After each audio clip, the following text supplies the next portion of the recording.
He saved his daughters from hell. But now his brother is captured. His enemies want blood, and the woman he loves is begging him to disappear forever. Dante Kwan has 72 hours to make an impossible choice.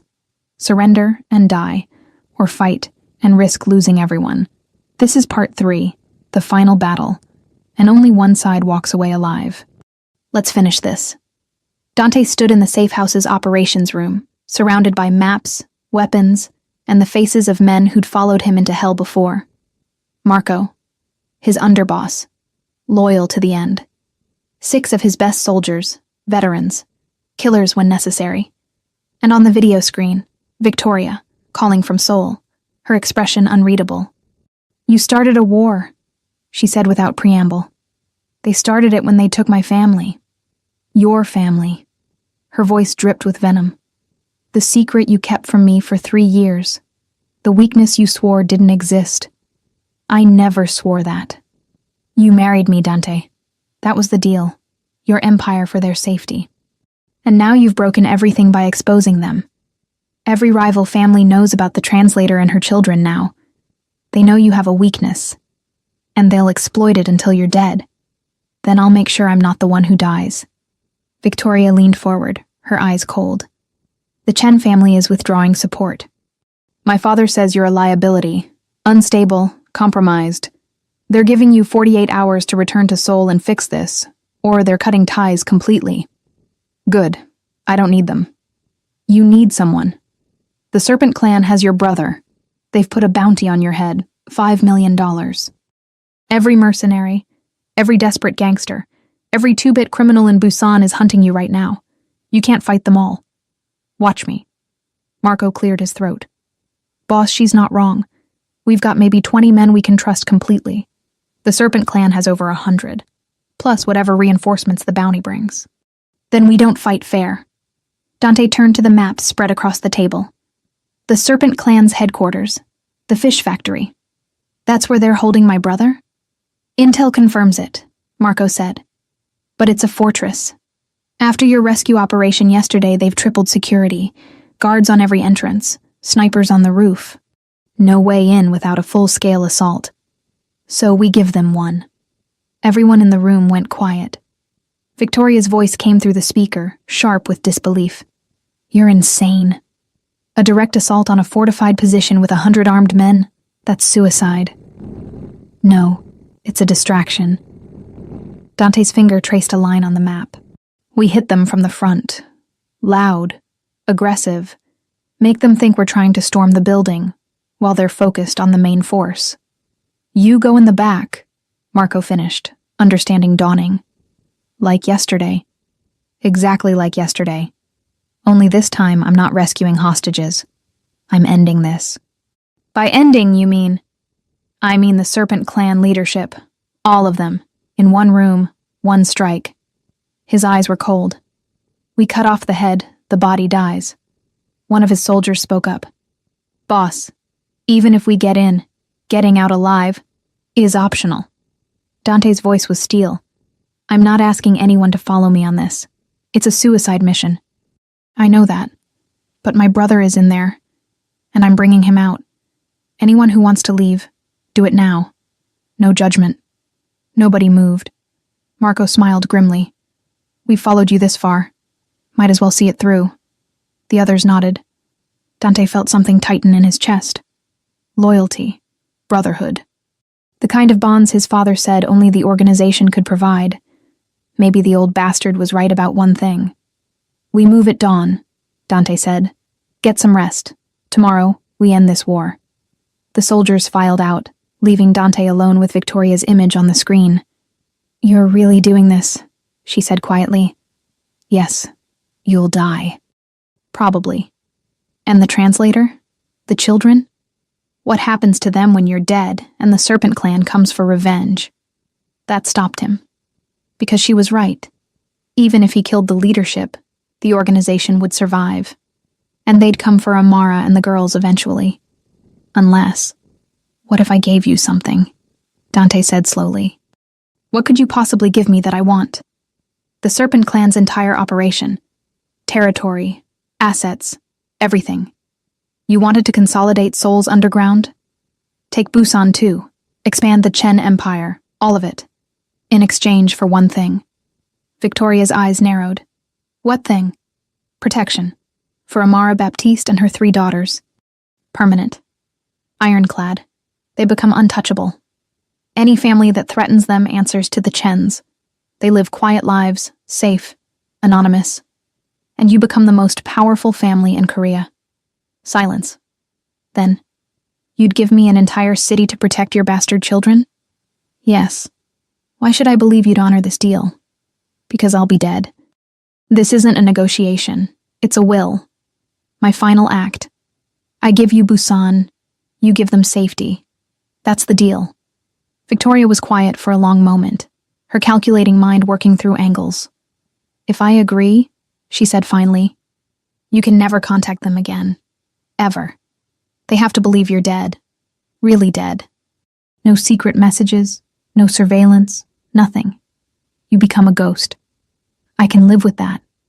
No, Dante, you can't. That's the point. You die tomorrow, one way or another. Either in that factory, or you disappear so completely that Dante Kwon ceases to exist. Those are the only options that keep them safe. He knew she was right. The only way to truly protect his daughters was to die. Actually, or figuratively. Either way, he'd never see them again. Do we have a deal? He asked. Victoria stared at him for a long moment, then nodded once. We have a deal. I'll draw up the documents. Marco can witness. But Dante, this is truly goodbye. You understand that? I understand. And you're okay with it? Never seeing them grow up? Never knowing who they become? His throat tightened. No, but I'll live with it, because they'll be safe. Will you tell her, the translator? No, she already asked me to disappear. This just makes it permanent. Victoria's expression softened, just slightly. For what it's worth, I think you would have been a good father, if circumstances were different. But they're not. No, they're not. The screen went dark. Dante sat alone in the operations room, staring at the maps, at the building where his brother was held, at the future he was about to burn to ash. Tomorrow he'd storm a fortress. Tomorrow he'd save his brother or die trying. Tomorrow Dante Kwon would cease to exist. And maybe, finally, the people he loved could live in peace. Dawn broke gray and cold over Busan. Dante stood on the safe house balcony, watching the city wake up, knowing this might be the last sunrise he'd ever see. Behind him, the door opened quietly. Amara, you're up early, she said. Couldn't sleep. She joined him at the railing, close but not touching. They stood in silence, watching the harbor lights blink out one by one as daylight spread. The girls are still asleep, Amara said finally. Zuri had nightmares, kept calling for you. His chest tightened. I'm sorry. Don't be. You saved them. You saved us. She paused. But you're leaving again, aren't you? He didn't answer. I can see it in your eyes. That look. Like you're already gone. She turned to face him. Where are you going? To get my brother. The one the Serpent Clan is holding? Yes. And then? And then, I fix this. Permanently. By fix, you mean? I mean you and the girls will be safe. Forever. No more threats. No more hiding. You can go back to Seoul, to Busan, anywhere you want. Live normal lives. The kind of lives you deserve. Amara's eyes filled with tears. And you. I won't be part of those lives. Because you'll be dead. Or close enough. She grabbed his arm, forcing him to look at her. Dante, no. There has to be another way. We can run. Really run this time. Leave Korea entirely. Start over somewhere they'll never find us. They'll always find us. As long as I'm alive. As long as I'm connected to you, your targets. The only way to truly protect you is to sever that connection. Permanently. By dying. If necessary. And you think that's what the girls need? To lose their father again? This time forever? They'll survive. You'll help them. Tell them I loved them. Tell them I did this to keep them safe. Maybe when they're older, they'll understand. They'll hate you. Better than burying them. Amara was crying openly now. I can't lose you again. Not like this. You already lost me 3 years ago. This is just making it official. No. 3 years ago, you walked away, but you were still alive. Still watching. Still protecting us from the shadows. This is different. This is final. I know. She pressed her face against his chest, her shoulders shaking. I love you. I never stopped. And I hate that I love you because it makes this hurt so much worse. Dante's arms came around her automatically, holding her like he'd never let go, even though he knew he'd have to. I love you too, he whispered into her hair. I've loved you since the day we met, and I'll love you until the day I die, which might be today, but at least I'll die knowing you're safe. They stood like that for a long time, holding each other as the sun climbed higher, burning away the darkness. Finally, Amara pulled back. Can you do something for me? She asked. Anything. Say goodbye to them, properly. Not like last time when you just disappeared. Give them that, at least. Amara, please. They deserve to hear it from you. He wanted to refuse, wanted to spare himself and them the pain of goodbye. But she was right. They deserved better than a ghost. 20 minutes later, Dante sat on the edge of the massive bed where all 3 girls were just waking up. Mira sat up first, rubbing her eyes. Daddy? Hey, baby girl. Are we going home today? You are. Soon. Sage crawled into his lap, still half asleep. Zuri wrapped her arms around his neck from behind. His 3 daughters. Perfect. Innocent. Alive because of choices he'd made, and was about to make again. I need to tell you something, he said quietly. Something important. Mira's eyes sharpened. Even at 8, she was too perceptive. You're leaving. Yes. Why? Zuri's voice was small. Don't you love us? I love you more than anything in the world. That's why I have to go. That doesn't make sense, Sage said, her logical mind struggling with the contradiction. I know it doesn't. But sometimes the people who love you have to leave to keep you safe. Like how mom sends you to school even though she misses you. Or how doctors give you shots even though it hurts. It's hard, but it's for your protection. But you just found us, Mira protested. We just got to know you. You can't leave again. I have to. There are bad people who want to hurt me.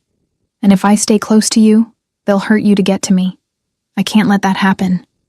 Tears streamed down Zuri's face. Can't we just hide, like yesterday? No, Angel. Hiding only works for a little while. Eventually they find you. The only way to keep you really safe is for me to go far away. So far that they forget about you. So you can be normal little girls again. I don't want to be normal, Mira said fiercely. I want you. Dante's vision blurred. And I want you, all 3 of you. I want to watch you grow up. Go to school. Make friends. Have your first crushes. Graduate. Get married. Have families of your own. I want all of it. His voice cracked. But I can't have it. Because wanting it puts you in danger. So I'm choosing your safety over my happiness. And I'd make that choice every single time. Sage looked up at him with those serious eyes. Will we ever see you again? He wanted to lie. Wanted to give them hope. But they deserved the truth. No, baby. You won't. So this is really goodbye? Mira asked. Forever? Yes. All 3 girls started crying. Dante pulled them close, holding them as tight as he dared, memorizing the weight of them, the smell of their hair, the sound of their breathing. His daughters. For the last time. I need you to promise me something, he said through his own tears. Promise me you'll take care of each other, that you'll be kind and brave and strong, that you'll make the most of the life I'm giving you. We promise, Mira whispered, and promise me you won't hate me, or yourselves. This isn't your fault. None of it. You're perfect, all 3 of you. Never forget that. They nodded against his chest. I love you, he said. More than power, more than empire, more than my own life. You 3 are the best thing I ever made, and I'm so proud to be your father. We love you too, Daddy. Zuri sobbed. They stayed like that until Amara gently touched his shoulder. It's time, she said quietly. Dante kissed each girl on the forehead, Mira, Sage, Zuri, then stood. He walked to the door without looking back. Because if he looked back, he'd never leave. And they'd never be safe. In the hallway, he let himself break. Silently. Completely. Then he pulled himself together, wiped his eyes, and headed downstairs, where his men were waiting, where weapons and vehicles and a suicide mission awaited. The last act of Dante Quan. The fish factory loomed against the morning sky like a monument to violence. Dante sat in the lead SUV, watching through binoculars as guards patrolled the perimeter. 12 visible, probably twice that many inside. Marco's voice crackled through the comm. Team 1 in position, south entrance, ready on your signal. Team 2 ready. West side, another voice confirmed. Dante keyed his own mic. Team 3 ready, north drainage tunnel. Remember, we go loud, we go fast, and we don't stop until the objective is secured. My brother gets out alive, that's the priority. Everything else is secondary. Copy that, boss. He checked his weapons one final time. 2 handguns. Extra magazines, combat knife, flashbangs, everything he'd need for close quarters hell. This was it. The final mission. All teams, he said quietly. It's been an honor serving with you, whatever happens today. Thank you for your loyalty, your brotherhood, everything. Silence on the comms. Then Marco. The honor was ours, boss. Let's go get your brother. On my mark. 3, 2, 1. Execute. Explosions rocked the south entrance. Team 1 stormed in with overwhelming firepower, automatic weapons blazing, flashbangs lighting up the building, smoke grenades creating chaos. The Serpent Clan responded exactly as predicted. Every guard converging on the breach, leadership screaming orders, complete pandemonium. While they were distracted, Dante and 3 of his best men slipped into the north drainage tunnel. Dark, narrow, smelling of rot and salt water. Perfect. They moved fast and silent, night vision turning the blackness green. The tunnel opened into the factory basement exactly where Marco's intel said it would. Empty. For now. Dante signaled his team. Hand gestures only. No comms. Complete radio silence. Up the stairs. Carefully. Listening to the chaos above. Gunfire. Shouting. The sounds of war. Second floor. Still empty. Everyone pulled to the south side. Third floor. A guard appeared around the corner. Surprised, reaching for his radio. Dante moved like death. Knife across the throat. Silent. Efficient. The body dropped without a sound. They kept moving. Intel said the Serpent Clan kept high-value prisoners on the 4th floor. Isolated. Guarded. But most of those guards would be downstairs now, fighting Team 1. Hopefully. 4th floor landing. Dante pressed against the wall, listening. Voices. 2 guards. Outside, a reinforced door. He signaled his team. Simultaneous takedown. Quick and quiet. They moved as one. 2 suppressed shots. 2 bodies. Dante grabbed the keys from one of the dead guards, unlocked the reinforced door, and stepped inside. A hallway. More doors. Prison cells. Check them all, he whispered to his team. Find my brother. 90 seconds. They spread out. Dante kicked open doors one by one. Empty. Empty. Blood-stained, but empty. Then, "Boss, here!" Dante ran to the last cell, and there he was. His brother. Bloodied. Beaten. Tied to a chair, but alive.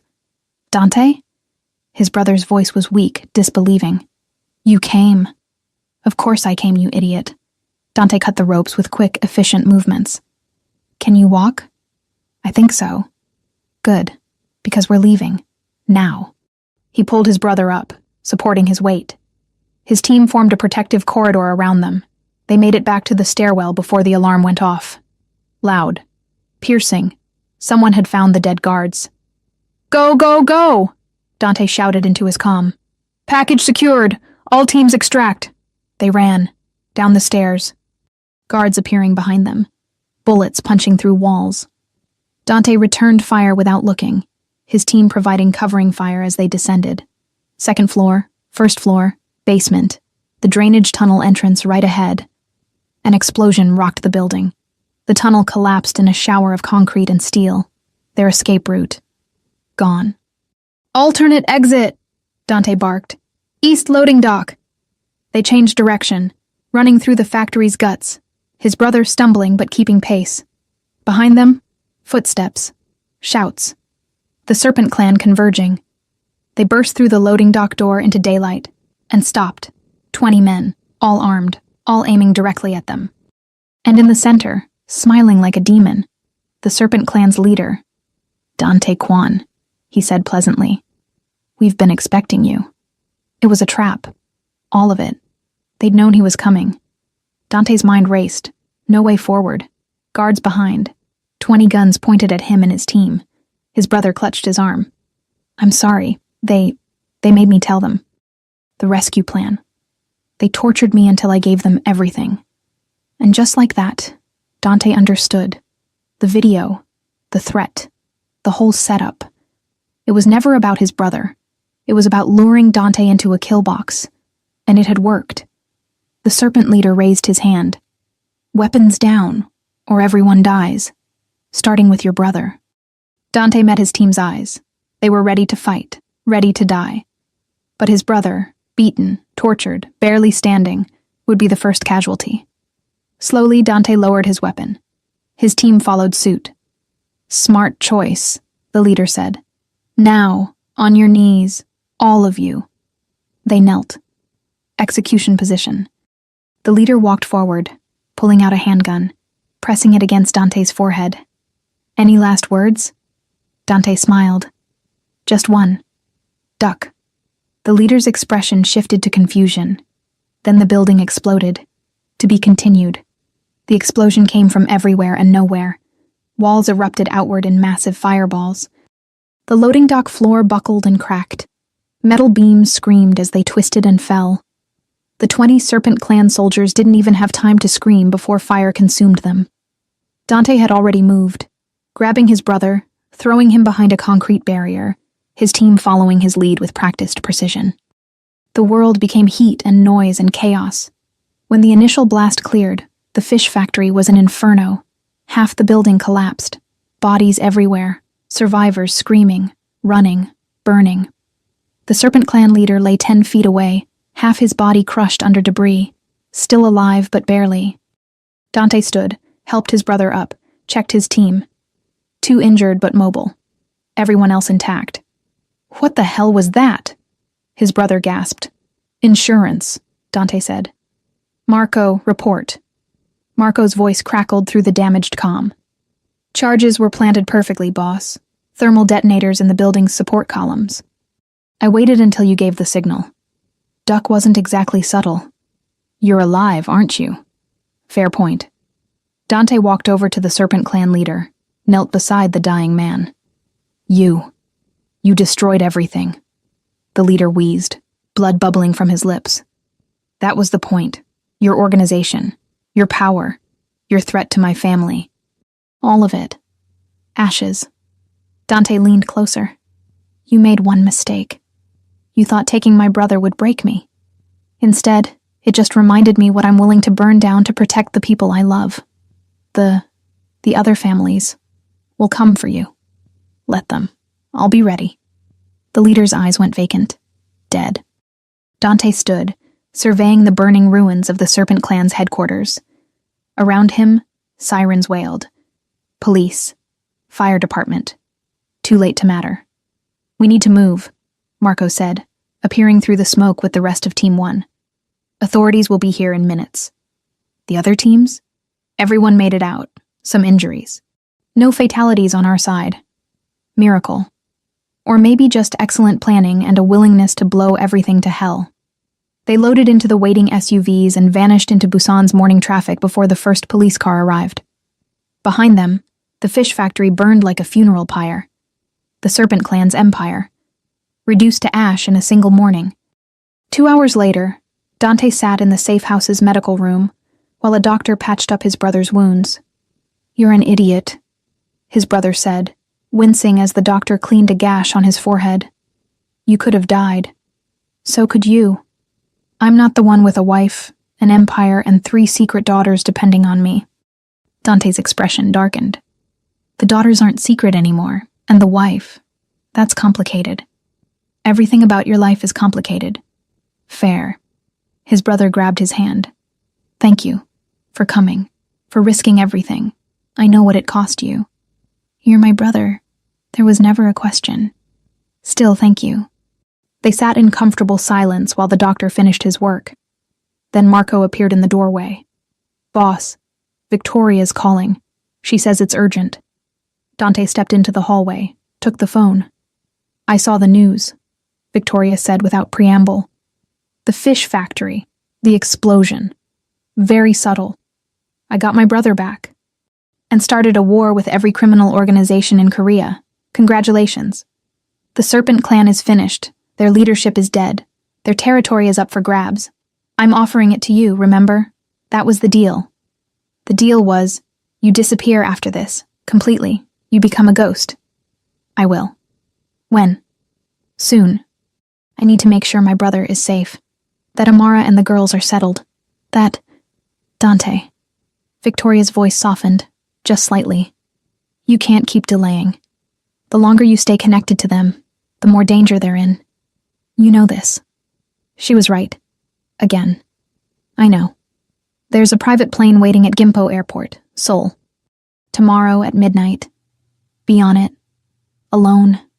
It'll take you somewhere they'll never find you. New identity. New life. Complete severance from everything and everyone you've ever known. And if I don't get on the plane, then our deal is void, and I can't protect them. Simple as that. Dante closed his eyes. Okay. Okay, you'll be there? Yes. Good. And Dante? I actually mean this. I hope you find peace. Wherever you end up. You deserve that much. She hung up. Dante stood in the empty hallway, phone in hand, feeling the walls close in. 24 hours. That's all he had left. One more day to exist as Dante Kwan. Then he'd become nobody. Forever. That night, Dante sat with Amara on the safe house balcony one final time. The girls are asleep, she said quietly. Finally. They cried for hours after you left this morning. I'm sorry. Stop apologizing. You did what you had to do. Your brother is safe. The people who threatened us are dead. You kept your promise. At what cost? The only cost that matters. Survival. She looked at him. When do you leave? Tomorrow night. Forever? Yes. Amara nodded slowly. Where will you go? I don't know. Somewhere far. Somewhere they can't find me. Will you be safe? That's the idea. She took his hand, threading her fingers through his. I hate this. I hate that loving you means losing you. I hate that our daughters will grow up without their father. I hate all of it. Me too. But I understand why. And I'm grateful. For the time we had. For what you've given us. For the sacrifice you're making. Tears slid down her cheeks. You're a good man, Dante Kwan. Despite everything. Despite the violence and the empire and the choices you've made. You're good. I'm really not. You are. Because a bad man wouldn't walk away to keep his children safe. A bad man would stay and damn the consequences. But you're choosing their lives over your happiness. That's love. Real love. The kind that costs everything. Dante pulled her close, held her against his chest, feeling her heartbeat against his. I need you to do something for me, he whispered. Anything. Tell them stories. About me. Not the truth. They don't need to know about the empire or the violence or any of that. But tell them their father loved them. That he was brave. That he sacrificed everything to keep them safe. Make me a hero in their memories. Even if I wasn't one in real life. You are a hero. To them. To me. Then tell them that. Please. I will. I promise. They sat like that until the sun began to rise, holding each other, memorizing the feeling, knowing it was the last time. When dawn finally broke, Amara kissed him. Soft, gentle, full of everything they'd never say. Then she stood and walked inside, without looking back, because looking back would break them both. 23 hours until the plane. Dante spent the day tying up loose ends. He signed documents transferring Serpent Clan territory to Victoria's family, established trust funds for his daughters, money they'd receive when they turned 18, enough to pay for college, start businesses, live comfortably, wrote letters he'd never send, made arrangements he hoped would never be necessary, and tried not to think about 3 little girls who wouldn't understand why Daddy was leaving again. At 6 p.m., there was a knock on his door. Mira stood there, alone, her expression serious. "Can we talk?" she asked. Dante's heart clenched. "Of course, sweetheart. Come in." She walked into his room, climbed onto the chair by the window, and stared at him with those 2 old eyes. "You're leaving tonight," she said. "Not a question." "How did you know?" "I heard Mom crying, and I saw you packing." She gestured at the small bag on his bed. "You're not coming back, are you?" Lying to an 8-year-old felt wrong, but so did crushing her with the truth. "No, baby. I'm not." Mira nodded slowly, processing. "Is it because of us? Because we're too much trouble?" "God, no. Mira, listen to me." Dante knelt in front of her, taking her small hands. "You 3 are the best thing that ever happened to me. The only purely good thing in my entire life. This has nothing to do with you being trouble." "Then why?" "Because the world I live in, the work I do, it's dangerous. And the people I've hurt, the enemies I've made, they want revenge. And the easiest way to hurt me is to hurt the people I love. You, your sisters, your mom. As long as I'm in your life, you're targets. So you're leaving to protect us. Yes, that's stupid." Despite everything, Dante almost smiled. "Probably. I don't need protection. I need a dad." Her voice cracked. "We finally found you. We finally got to know you. And now you're just leaving? Forever? That's not fair." "You're right, it's not fair. None of this is fair. You deserve a father who can be there for dance recitals and parent-teacher conferences and scraped knees. Someone safe, normal, better than me. But we don't want someone better. We want you." The words destroyed him. "I want you too, baby girl. More than anything. But sometimes what we want and what's safe are 2 different things. And I'd rather you hate me and be alive than love me and be dead." Mira was quiet for a long moment, tears streaming down her face. Then she reached into her pocket and pulled out a piece of paper, folded many times, worn at the edges. "Sage drew this for you," she said quietly. She was too scared to give it to you herself. Dante unfolded it carefully. A child's drawing, crude but earnest. 5 stick figures holding hands, labels in careful print. Daddy, Mommy, Mira, Sage, Zuri, a family, the family they'd never be. "She drew it the day after you saved us," Mira continued. "She said it's what she wants, all of us together, safe, happy." Dante's vision blurred. "I can't give her that." "I know." Mira climbed off the chair, wrapped her arms around his neck. "But can you give us one thing before you go?" "Anything." "Can you tuck us in tonight? All 3 of us? Like a real dad? Just once?" His throat closed. "Yes," he managed. "I can do that." At 8 p.m., Dante walked into the bedroom where all 3 girls were waiting in their pajamas. Zuri bounced on the bed. "Daddy's here!"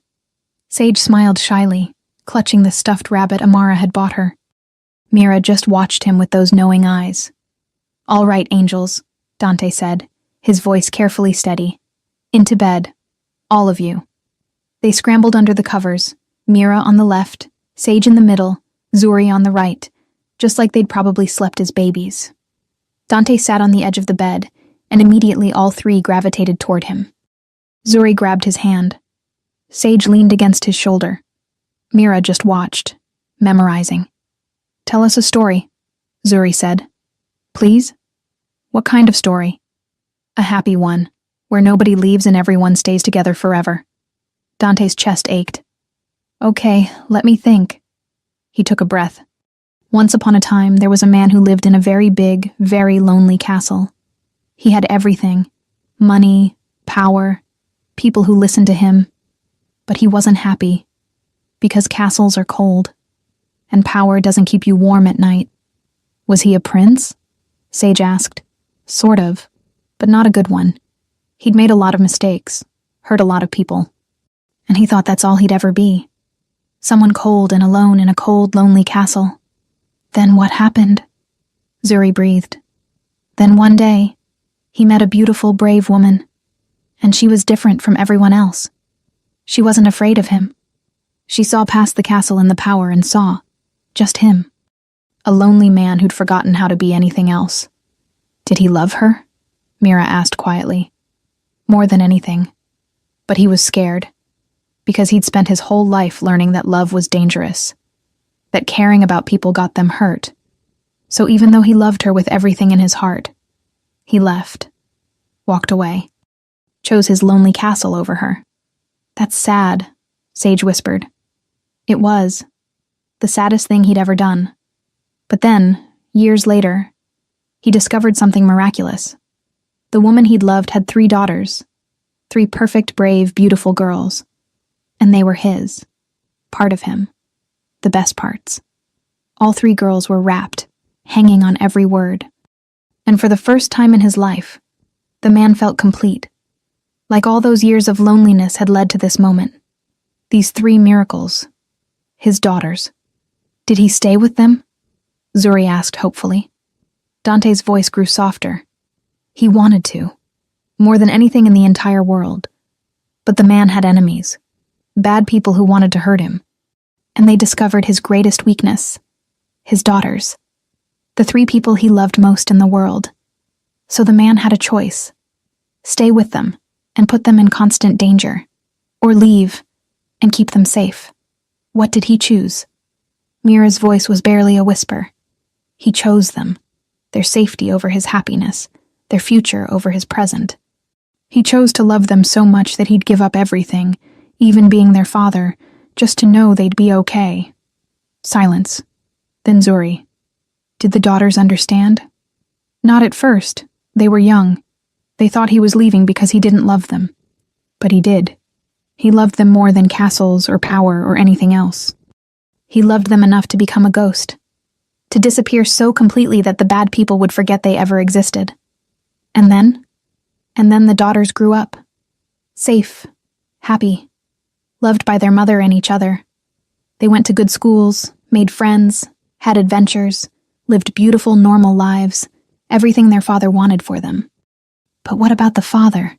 Sage asked, tears in her eyes. Was he happy? Dante smiled sadly. No. He was alone again. Far away. Living under a different name in a place where nobody knew who he'd been. But every night, he looked up at the stars and knew that somewhere under the same sky, his 3 daughters were safe. And that was enough. Because their happiness mattered more than his. All 3 girls were crying now. That's the saddest story ever, Zuri sobbed. Maybe. But it's also a love story. The biggest love story of all. Because real love isn't about being together. It's about wanting what's best for the people you love, even when it breaks your heart. Mira looked at him. The father in the story. That's you, isn't it? Yes, baby, that's me. And we're the daughters. Yes. And you're leaving tonight to keep us safe. Yes. She nodded slowly, then climbed out of bed, walked to her backpack, and pulled out something small, a bracelet, made of colored string and plastic beads, the kind kindergartners make in art class. I made this for you, she said, handing it to him, so you don't forget us. Dante took it with shaking hands. Crude, simple, perfect. I could never forget you, he whispered. Not in a million years. Sage gave him a drawing, the family picture, carefully rolled and tied with ribbon. For when you miss us. Zuri just threw her arms around his neck and held on like she'd never let go. I love you, Daddy. I love you too, Angel. All of you. Always. He tucked them in, one by one, kissed their foreheads, whispered goodnight, and walked out of the room for the last time. In the hallway, Amara was waiting, tears streaming down her face. That was beautiful, she whispered. It was torture. I know. But they'll remember it. Forever. The story of the father who loved them enough to leave. Dante nodded, unable to speak. Go, Amara said gently. Before you change your mind. Before this gets harder. He wanted to kiss her goodbye. Wanted to hold her one more time. But he'd already used up all his goodbyes. So he just looked at her. Really looked, memorizing every detail. And walked away. Down the stairs. Out the door. Into the waiting car. And drove toward the airport without looking back. Because looking back would kill him. Gimpo Airport at 11:45 p.m., 15 minutes until the plane. Dante sat in the private terminal, his small bag beside him, Mira's bracelet on his wrist, Sage's drawing in his pocket. The last pieces of Dante Kwan. In 15 minutes he'd board a plane to nowhere, become nobody, live the rest of his life as a ghost. It was the right choice. The only choice. So why did it feel like dying? Mr. Kwan? He looked up. A flight attendant, young, professional. We're ready for boarding whenever you are. Thank you, I'll be there in a moment. She nodded and left. Dante stood, grabbed his bag. This was it. The end of everything. He was halfway to the gate when his phone rang. Unknown number. He almost didn't answer, but something made him pick up. Hello? Dante Kwan? A woman's voice, older, authoritative. This is Director Chen, Victoria's mother. His blood ran cold. What do you want? To offer you something, an alternative to disappearing. There is no alternative. That was the deal. Deals can be renegotiated, especially when new information comes to light. What information? My daughter is many things, ambitious, ruthless, strategic. But she's also been lying to me. About you. About your family situation. About the real reason she wanted you gone. Dante's grip tightened on the phone. I don't understand. Victoria didn't want you to disappear to protect your daughters. She wanted you gone because you represent everything she can't control. A man who'd choose love over power. Who'd sacrifice an empire for 3 children. That terrifies her. Because it means her hold over you was always conditional. Always second to something more important. So I'm offering you a third option. You return to Seoul. You continue running the combined territory, yours and the Serpent Clan's. You make our family the most powerful in Korea. But, she paused, you also get to see your daughters, not often. Maybe a few times a year. Supervised, carefully managed, but real, present, their father. Dante's heart stopped. That's impossible. The risk is manageable. We're not talking about public acknowledgement. We're talking about secret visits, birthdays, special occasions, moments, memories, the chance to watch them grow up, even from a distance. Why would you offer this? Because I believe in family, real family, not the business arrangements my daughter prefers. And because, her voice softened, I lost my son when he was young, car accident. I'd give anything for one more moment with him, one more conversation, one more chance to tell him I loved him. You have that chance, Dante. Don't throw it away because you think sacrifice is the only form of love. Victoria will never agree to this. Victoria doesn't get a vote. I run the Chen family, not her. And I'm telling you, take the deal. Be smart, be careful, but be their father. Dante stood frozen, his mind racing. Everything he'd planned, everything he'd sacrificed, the goodbye, the pain, the severance, all of it could be undone. He could see them again, not every day, not the way he wanted, but real, present, there. I need time to think. You have 2 minutes. The plane leaves in 13. Choose. 2 minutes to decide the rest of his life. Stay a ghost, safe, separate, noble, or risk everything for moments, memories, chances. Dante closed his eyes. Saw 3 little girls tucked into bed. Heard Zuri say, I love you, Daddy. Felt Mira's bracelet on his wrist. Saw Sage's drawing of a family that could never be. Except, maybe it could. Not the way he'd imagined. Not perfect or safe or normal, but real. I accept, he said. Wise choice. I'll have my lawyers draw up the arrangements. You'll receive instructions within 24 hours. Welcome back, Mr. Kwan. She hung up. Dante stood in the empty terminal, phone in hand, his small bag at his feet. The plane was leaving. Without him. He turned and walked back through the airport, out into the Seoul night, and got in his car. Not driving to nowhere. Driving home. To an empire he'd rule with wisdom instead of fear. To a wife he'd respect even if he'd never love. To a life that was messy and complicated and imperfect. But also, secretly, carefully, preciously, to 3 daughters who'd grow up knowing their father loved them, even if the world never knew they existed. 3 years later, Mira stood in her middle school classroom, accepting an award for top academic achievement. In the audience, tucked in the back row wearing sunglasses and a baseball cap, Dante watched with tears in his eyes. Amara sat beside him, their hands carefully apart, but hearts beating in sync. She's brilliant, Dante whispered. She gets it from you. And her courage from you. On stage, Mira scanned the crowd, found him, and smiled. Small. Secret. Just for him. He smiled back. Later, at Sage's art exhibition, Dante stood in front of her painting. A landscape of the Han River at sunset, executed with skill far beyond her 11 years. It's beautiful, he told her quietly. I painted it from memory, Sage said. From that day, when we first met you, by the river. I remember. Do you still go there? To the bench? Sometimes, when I miss you. We miss you too. He squeezed her hand, brief, careful, enough. And at Zuri's soccer game, Dante stood on the sidelines with the other parents, cheering as his youngest daughter scored the winning goal. She ran straight to the sidelines, threw her arms around Amara, then looked at him. Did you see, Daddy? Did you see? I saw, Angel. You were amazing. Will you come to my next game? If I can. I promise I'll try. Okay? She bounced off to celebrate with her team. Dante watched her go, his heart impossibly full. This wasn't the fairy tale. He didn't get to live with them. Didn't get to be there every day. Didn't get the white picket fence and the normal life. But he got moments, birthdays, holidays, school events. Quiet visits when the world wasn't watching. He got to watch them grow. Got to be proud of them. Got to love them. And somehow, impossibly miraculously, that was enough.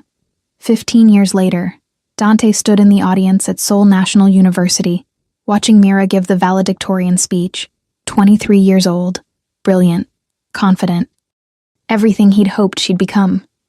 My mother taught me that strength comes from love, Mira said from the podium. And my father taught me that sometimes love means sacrifice. Both lessons shaped who I am today. So to my family, thank you. For everything. She looked directly at him. And Dante, the crime lord, the empire builder, the man who'd walked through hell and back, cried like a baby. Later at the reception, all 3 daughters found him. Mira, Sage, Zuri, women now, strong, independent, beautiful. We have something for you, Sage said, handing him an envelope. Inside, 3 letters, 1 from each daughter. Dad, we know you think we don't understand, that we're too young to grasp why you had to stay away, why you couldn't be a normal father. But we do understand. We've always understood. You chose our safety over your happiness. You built an empire to protect us. You became someone you hated so we could be someone we loved. That's not failure. That's heroism. We don't need a fairy tale father. We need you, exactly as you are. Scars and empire and impossible choices included. We love you. Always have. Always will. Your daughters Mira, Sage, and Zuri Dante read it 3 times, tears streaming down his face. We wrote it together, Zuri said. So you'd know. Know what? That you didn't fail us. You saved us. In every way that matters. Amara appeared beside him. Older now, but still beautiful. Still the woman who'd changed everything. They're right, you know, she said quietly. You gave us the greatest gift. Not a perfect life, but a safe one. A real one. and you were always there. Even when you couldn't be seen. We felt you. Always. Dante looked at his family, his daughters, his Amara, the life he'd fought so hard to protect, and realized something profound. Fairy tales don't have to be perfect. They just have to be true. And this, messy and complicated and hard-won, this was his fairy tale. The story of a monster who learned to love, a crime lord who became a father, a man who chose sacrifice over selfishness, and in the end, got his miracle anyway. Not the one he expected, but the one he needed. I love you, he whispered to all of them. More than empires, more than power, more than life itself. We know, Dad, Mira said, wrapping her arms around him. We've always known. And surrounded by his daughters, watched over by the woman he'd loved for 23 years, Dante Kwan finally understood. He hadn't lost anything. He'd gained everything. The end. This is the ending nobody saw coming. A crime lord who got his family and his empire, but paid for it in secrets and sacrifice. A fairy tale built on hard choices and stolen moments. A love story that defied every rule. Did this ending break your heart and put it back together? Want to see a different version of this story? Maybe one where Dante walks away completely? Or where he chooses love over power from the beginning? Drop your suggestions in the comments. I'm listening to every request. And if you want to see your idea brought to life, hit that subscribe button. Let's create magic together. Thank you for being on this journey.